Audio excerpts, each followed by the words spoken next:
सामने black colour में आप मूर्तियाँ देखिए, प्राचीन मूर्तियाँ हैं। आज से कोई 1600-1700 साल पुरानी मूर्ति है। ये बाबा जी की है। बाबा जितमल जी जो माता वैष्णो देवी जी के परम भक्त रहे हैं। इन्होंने माता जी की 12 साल भक्ति की है। रोज डेली इधर से भवन जाते थे और वहाँ स्नान करते थे, पूजा अर्चना किया करते थे और गड़बे में जल भर के लाते थे और इधर राजा मंडली गोगावीर जी इनको स्नान करवा के इनकी पूजा अर्चना किया करते थे और खुद भी उसी एक गड़बे से ही पूरे दिन का गुजारा किया करते थे। जाते जाते बाबा जी को 12 साल हो गए। 12 साल के बाद माता जी ने इनको साक्षात कन्या रूप में दर्शन दिए थे कि मांगो क्या मांगना चाहते हो, कोई राजपाट धन दौलत चाहिए, कोई राजगद्दी चाहिए। तो बाबा जी ने बोला कि माता जी मुझे आपके दर्शन हो गए, मेरे लिए बस यही बहुत बड़ी बात है। तो माता ने बोला कि आज तक मेरे दरबार से कोई खाली हाथ नहीं है, कुछ ना कुछ तो मांगना पड़ेगा। तब बाबा जी ने माता जी से 2 वरदान मांगे थे। पहला वरदान था कि माता जी अपने चरणों का जल दो, जिसे पीने से, नहाने से, छिड़काव करने से हर प्रकार के रोग कष्ट दूर हो।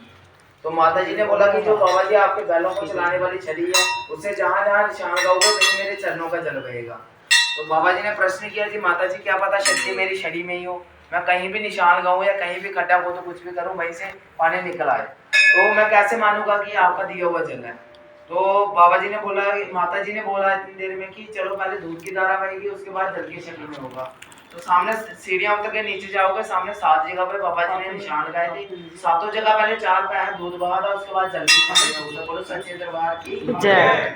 और दूसरा वरदान मांगा जी, माता जी जैसे आपने कन्या रूप में मेरे को दर्शन दिए, ऐसी कन्या मेरे घर में होनी चाहिए, किसी के पेट से भी होनी चाहिए, आवशक्ति होनी चाहिए। तो माता जी ने बोला कि ऐसा ही होगा। कमल का फूल दे दिया माता जी ने बाबा जी को कि बाबा जी फूल लेके आ गए। बाबा जी ने सोचा कि चलो माता जी ने जल तो मेरे को दे दिया, अब कन्या कहाँ से देगी, ना मेरी शादी हुई है ना कुछ। चलो फूल दिया माता ने, पूजा आरती करेंगे और मंदिर में चढ़ा देंगे। जैसे ही बाबा जी ने 7 जगह निशान लगाए थे, 7 जगह जल आ गया, 7 जगह जल आ गया। जल जब आया तो बाबा जी उन्हें उसी जल की खुशी में दूसरा वरदान भूल गए जी, मैंने कन्या भी मांगी थी माता जी से। चलो दूसरे दिन बाबा जी नहाने के लिए चले गए, पगड़ी पहना करते लोग, फूल साथ में ले लिया कि नहाएंगे धोएंगे, शिव मंदिर में फूल चढ़ा देंगे। जैसे ही बाबा जी नहाने के लिए गए और पगड़ी उतार के रखी, पगड़ी के अंदर फूल रख दिया, नहा के आके देखते कि पगड़ी में से फूल गायब और छोटी सी कन्या विराजमान है। बोलो सच्चे दरबार की जय। वही माता वैष्णो देवी जी का दूसरा अवतार है। और बाबा जी इनकी महिमा नहीं समझ पाए। बाबा जी ने सोचा कि किसी ने हमारा फूल उठा लिया और अपनी कन्या यहाँ पे छोड़ दिया। बाबा जी ने वही पगड़ी उठाई और पूरे गाँव में घूमने लगे कि किसकी कन्या है भाई, जिसकी कन्या है अपनी ले लो, कहीं इसको कुछ हो गया ना मेरे को हत्या लग जाएगी। बैठो भैया आराम से, हत्या लग जाएगी मेरे को। जब कोई नहीं माना तो थक्का हार के बाबा जी ऊपर पीपल का पेड़ था, उसके नीचे बैठ गए। बैठ के माता रानी को याद करते हैं कि माता रानी किसी ने मेरे साथ पाप कर दिया है, किसी ने कन्या छोड़ दी है मेरे पास, और मैं इसका कैसे पालन पोषण करूँगी, कुछ हो गया इसको तो मेरे को हत्या लग जाएगी। तो माता जी इतनी देर में आकाशवाणी होती है कि पहले मेरे को वरदान में मांगता है, फिर मेरे को दर दर में भटकाता है। तो बाबा जी ने माता जी से प्रार्थना की, जी माता जी मैं आपका तो मानता हूँ कि आपने वरदान दिया मेरे को, इतनी छोटी सी कन्या, मैं इसको कैसे पालूंगा, कैसे इसका पालन पोषण करूंगा। ना मेरे घर में कोई औरत है, ना कोई गाय है, ना कोई भैंस है, ना किसी चीज का दूध है, मैं इसका कैसे पालन पोषण करूंगा।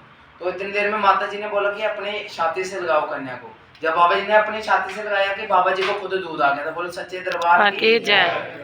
और बुआ बूढ़ी जो है कि बाबा जी का ही दूध पी के बड़ी हुई है, माता जी भी यही है, बाबा जी उनके, और माता जी भी यही है। तो यह है कि इस मंदिर की और उस जल की ये विशेषता है कि जिन औरतों के घर बच्चे नहीं होते, यहाँ होते हैं, गुजर जाते हैं, वो इधर आते हैं, स्नान करते हैं, पंडित जी विधि वगैरह बताते हैं, निष्ठा होता है, बाबा के लिए धोती गढ़वा चलाते हैं और बुआ जी के लिए खिलौने चलाते हैं और ब्राह्मणों को मीठा भोजन करवाते हैं। तो नीचे जाके जल जरूर ग्रहण कर लेना। 5वें नंबर की मेन धारा होगी, यहाँ से कुछ छिड़काव कर लेना और पी भी लेना खुद। और घर में ले जाना चाहो तो घर में भी ले जा सकते हो। घर में कोई बीमार है, शायब आया है, थोड़ा घर में छिड़काव कर दो, कुछ ग्रहण कर लो, सब ठीक होता है। बोलो सच्चे दरबार की जय।